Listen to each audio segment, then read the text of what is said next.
Hello everyone, my name is Vansh Nagpal. Welcome back to Juris Legal Chambers. आज के इस video में हम लोग बात करने वाले concept of parole and furlough in India.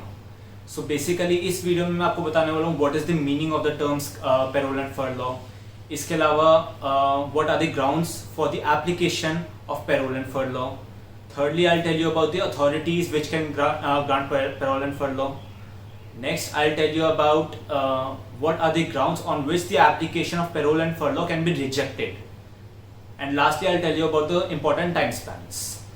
So, अगर आपको ये वीडियो पसंद आती है, do like the video. अगर आपको हमारी वीडियो से जुड़े रहना है, just subscribe the channel and press the bell icon. And let's start with the video.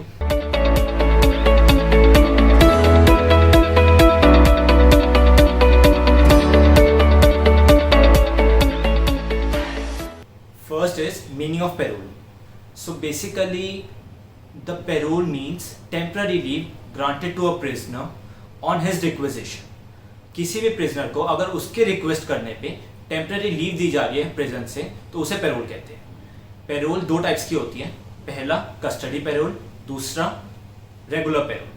Custody parole का मतलब होता है जब कभी पुलिस custody के अंदर किसी इंसान को 6 घंटे तक के लिए प्रिजन से बाहर जाने की अनुमति दे दी जाए.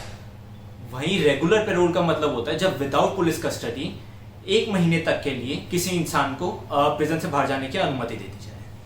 सो बेसिकली इंडिया के अंदर कस्टडी पैरोल का मतलब पर्टिकुलरली पुलिस कस्टडी होता है.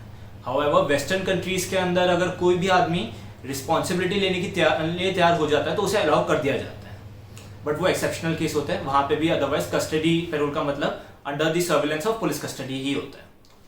Parole is not a matter of right and is granted to a prisoner only in case of emergency और अनप्रेसिडेंट सिचुएशन. मतलब पैरोल सिर्फ प्रिजनर को तभी दी जा सकती है जब कोई इमरजेंसी केस हो. केसेस क्या हो सकता है वो मैं अभी आपको आगे वीडियो में बताऊंगा. इसके अलावा आप पैरोल को बेल से कंफ्यूज मत करिएगा. Bail is granted to someone who is accused of some offence. However parole is something granted to a convict और अ प्रिजनर. अगर किसी ऑफेंस के लिए कोर्ट ने गिल्टी आपको प्रूव कर दी है and then you are prisoner और अ कॉन्विक्ट एंड देन आपको अगर कोई टेम्पररी लीव दी जाती है तो उसे पैरोल कहा जाता है. अगर आपको कोर्ट ने अब तक गिल्टी प्रूव नहीं करा है then you are just accused. उस टाइम पे आपको जो लीव मिलती है उसे बेल कहते हैं. Since parole is a special leave granted by the authorities, the period of parole is excluded from the term of punishment. I'll simplify it for you with the help of an example. अगर X को 3 साल की सज़ा मिली है and let's say दो साल बाद X ने 1 महीने के लिए पैरोल ले लिया, तो उसके बाद X को 3 साल 1 महीने की सज़ा काटनी पड़ेगी. पैरोल का जो टर्म होगा वो पनिशमेंट के टर्म से एक्सक्लूडेड रहेगा. Next is furlough. Furlough basically it is similar to the concept of parole.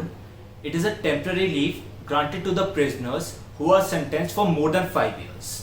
किसी भी कॉन्विक्ट को अगर 5 साल से ज़्यादा की सज़ा होती है तो उसे फरलॉ मिल सकती है, अदरवाइज उसे फरलॉ नहीं मिल सकती. सो बेसिकली फरलॉ का कंसेप्ट जो है एक थ्योरी पे बेस्ड है कि किसी भी इंसान को सोसाइटी से आइसोलेट करके ज़्यादा टाइम तक नहीं रखना चाहिए. Just so the prisoners don't lose their social relationship or they don't totally cut off from the society, furlough is a right of prisoners. And since it's a right of prisoners, the term of furlough is included in the term of punishment. For example, अगर X को 7 साल की सज़ा हुई है and वो थोड़े दिनों के लिए जेल से फरलॉ पे बाहर निकलता है, तो जब वो वापस जेल में सर्व कर रहा होगा उसे वो एक्स्ट्रा थोड़े दिन नहीं सर्व करने पड़ेंगे. वो थोड़े दिन उसकी इम्प्रिजनमेंट की टर्म में इंक्लूडेड होंगे. Next we will discuss grounds. So first we will discuss about grounds of parole. दोनों ही custody parole और regular parole दोनों के लिए बिल्कुल सेम ग्राउंड्स होते हैं. टोटल 5 ग्राउंड्स हैं जिनके बेस पे आप अप्लाई कर सकते हो दोनों ही पैरोल के लिए. First is marriage of any close relative. Second, accident और death of a family member. Third, अगर आपकी फैमिली में किसी को सीरियस इलनेस है तो उस केस में भी आप अप्लाई कर सकते हो.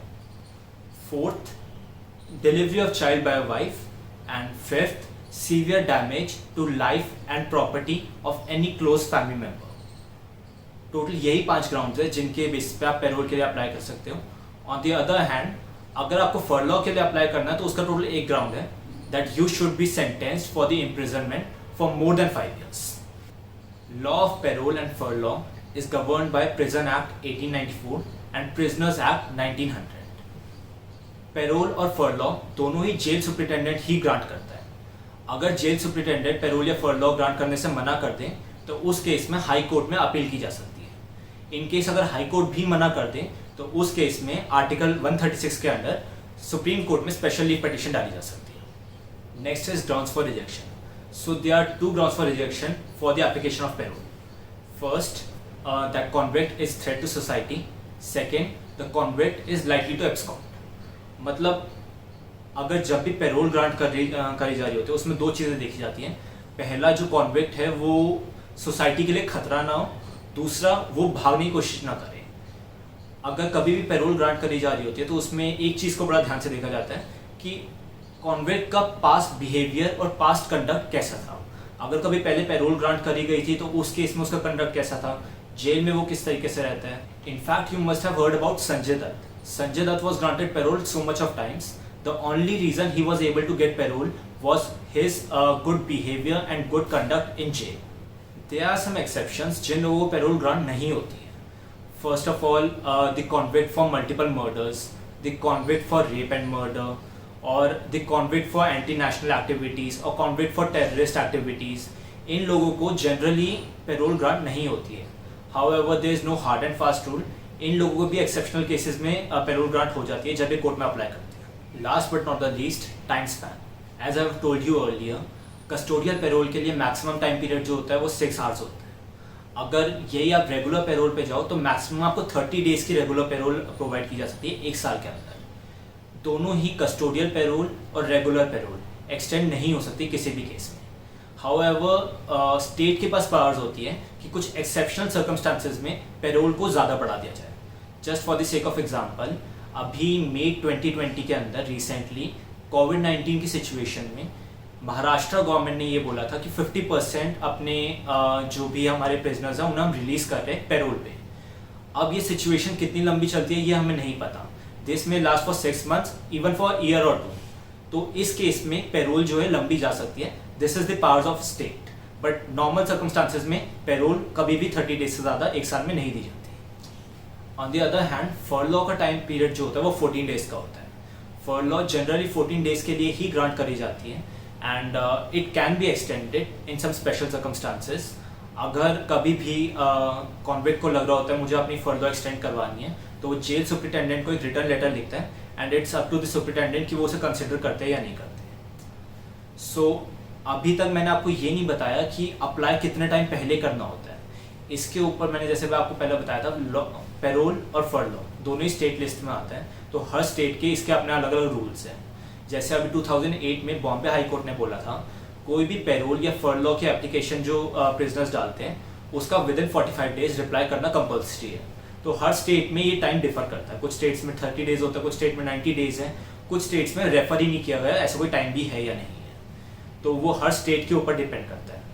अगर कभी भी पेरोल के टाइम पे रेगुलर पेरोल कैंसिल करनी हो तो ज़्यादातर केसेस में ऐसा होता है कि रेगुलर पेरोल की जगह कस्टोडियल पेरोल ग्रांट कर दी जाती है. Thank you so much for watching the video. All the best.